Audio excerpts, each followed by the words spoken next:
Something is broken in our society. How come that so many of us are unable to have long-term happy relationships? How come we are unable to sustain families and bring up safe and thriving children, confident that they, when time comes, will manage life, build a worthy home for their family and a thriving society? This is what is broken, the family itself. Again and again I found the absence of the family in infancy to be the main cause of my clients' relational problems. What does the mother and father look like from the perspective of an infant? The infant has very limited ability to catch the father's attention. Even the moments when he is close enough on a daily basis, they are few and short. You can cry, wave your arms, pee and stink, and even smile. The latter helps a lot, yet for a very short time, that is, because soon enough father is leaving in order to do some important stuff. The infant cries to the father, "Do not leave me."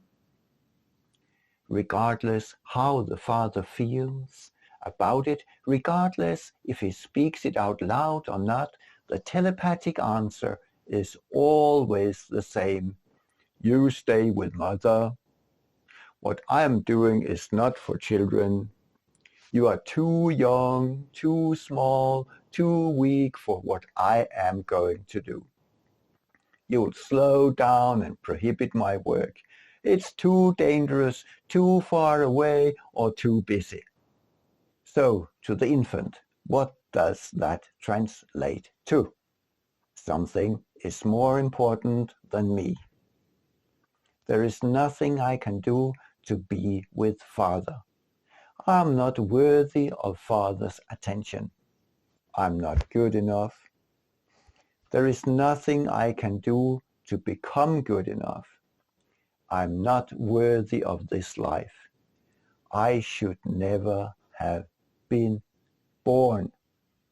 As a girl, it is not that bad to be good enough to be with mother. But how about a boy?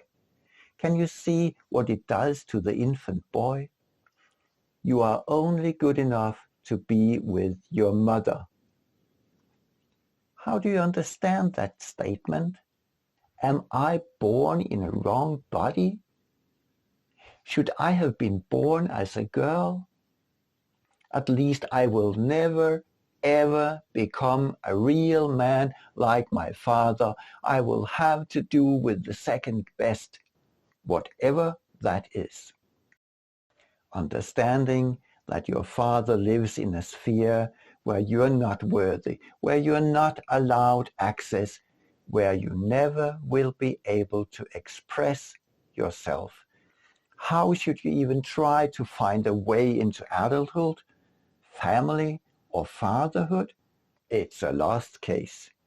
And so lots of men grow up trying to adjust to these devastating facts by implementing ideals that may complement or even substitute the lost hope of becoming a husband that carries his wife, a father that gives his children confidence that they are allowed to dream of a healthy adult life, that if they practice and learn from their father, they will be able to succeed in this world. They will be able to find their way, create and sustain a happy family. Such a broken man, he may choose career, money, extreme sports, poker, porn, empire building, anything that may give him a feeling of excitement and success, anything that kind of mimics manhood. Look at the picture with horse and sledge, children with their mothers and fathers. That's how life was for many people 100 years ago. When you look at the photo, would you say it's harsh?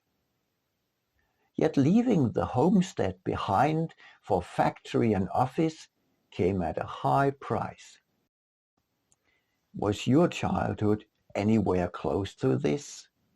Were you embedded in your family like the children in the photo? I guess not.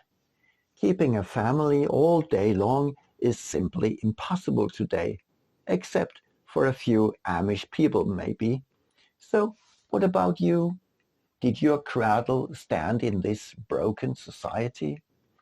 Do you suspect that you are a part of this 99% of all Western men that had an infancy without a present father? With this knowledge, you now have an option to consciously change the course of your life by healing the old wounds. All you have to do is to use your focused, loving, intentional attention to heal out the weakness and worthlessness stored in the subconscious. Do you have a question concerning this? Do not hesitate. Write it in the comment below and let's have a talk.